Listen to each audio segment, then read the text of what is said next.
कभी भी किसी दूसरे का दुख देखकर सुखी मत होना, क्योंकि जिसमें तुम्हें आनंद मिलता है वही चीज तुम्हें गिफ्ट में मिलती है, क्योंकि यही परमात्मा का नियम है। हमेशा दूसरों से ऐसा ही व्यवहार करो जैसे तुम अपने लिए औरों से चाहते हो। दुख का ही दरवाजा तुम्हें सुख तक ले जाता है। असफलता ही सफलता की कुंजी होती है, यह आप भी सुने हो। अर्थात 99 बार की असफलता यह बताती है कि सफलता बहुत ही करीब है। इसलिए सफलता की चाहत रखने वाले असफलता से कभी मत डरो। भगवान कृष्ण कहते हैं कि अभिमान एक तरह का गरूर है। अभिमानी व्यक्ति हमेशा इस बात से भयभीत रहता है कि कहीं उसके सामने वाला उससे आगे न बढ़ जाए।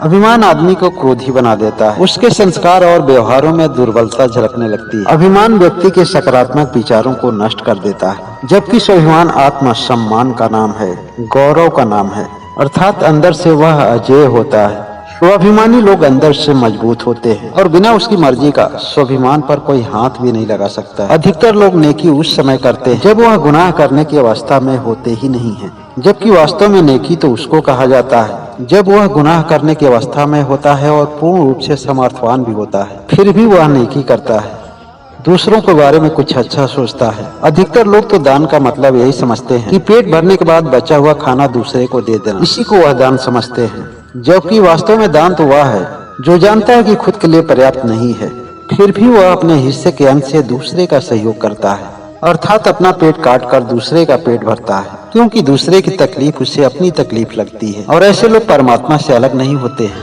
परमात्मा से वह एक हो जाते हैं। गीता का संदेश है कि जब हमारी आत्मा परमात्मा से कनेक्ट होती है तो उसी क्षण हम कर्ता भाव से मुक्त हो जाते हैं, अर्थात जब हमारे हाथों से किसी का भला होता है तो इसका श्रेय भी हम परमात्मा को ही देते हैं।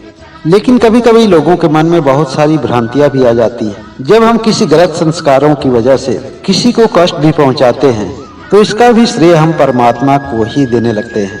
उन्हें इस बात का भ्रम हो जाता है कि जो हो रहा है परमात्मा की मर्जी से। कभी कभी बड़े बड़े आध्यात्मिक भी इस भ्रम जाल में फंस जाते हैं। शायद वो इस बात की बारीकी को नहीं समझ पाते हैं कि आत्मा और परमात्मा से मिलने वाली कड़ी कितनी बारीक होती है। परमात्मा ना ही किसी का बुरा करता है और ना ही किसी का बुरा चाहता है। बुरा चाहने वाले और बुरा करने वाले को परमात्मा हमेशा रोकता है, क्योंकि वह कभी नहीं चाहेगा कि उसके एक संतान के हाथों दूसरे संतान का कुछ बुरा हो। हाँ, अगर किसी के साथ कुछ बुरा होता है तो उसके गलत संस्कारों की वजह से होता है, उसके गलत कर्मों की वजह से होता है। निश्चित ही उसके कर्मों का फल मिलेगा, उसके साथ कुछ बुरा होगा, लेकिन नियति का माध्यम हम ही क्यों बने, यह जानते हुए कि हमारा भाई और हमारा ही परिवार है। मगर यह विचार तो तब आएगा जब वह परमात्मा के करीब होगा, उसकी आत्मा परमात्मा के संपर्क में होगी, क्योंकि सुविचार तो तभी आता है जब आत्मा परमात्मा से कनेक्ट होती है। दुनिया में दो तरह के लोग होते हैं, देव प्रवृत्ति और असुर प्रवृत्ति। आपने वेद पुराणों से सुना होगा और जाना होगा, देवी देवता अपनी सफलता का श्रेय हमेशा दूसरे को देते थे, लेकिन किसी दूसरे के हाथ से अगर कुछ बुरा हो जाता था तो इसका श्रेय अपने ऊपर ले लेते थे। इसी को देव प्रवृत्ति कहा जाता है।